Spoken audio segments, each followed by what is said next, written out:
Assalomu alaykum.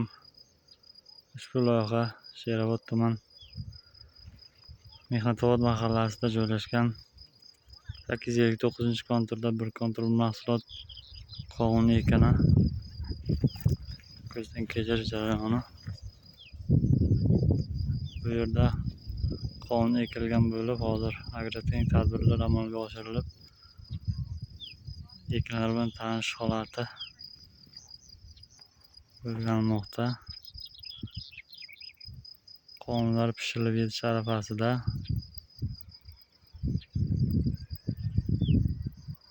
20 ta dehqon xo'jaligidan iborat bo'lib, yer egalari dalada ishlarni olib borishmoqda.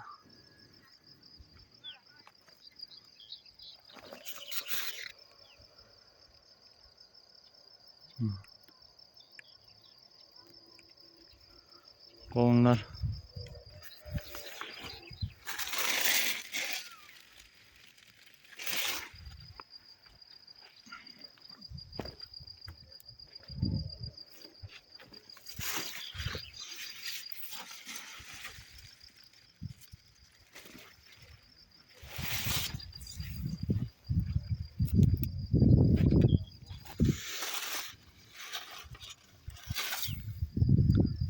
begonot bosgan, begonotga qarshi agrotexnik tadbirlar olib borilyapti.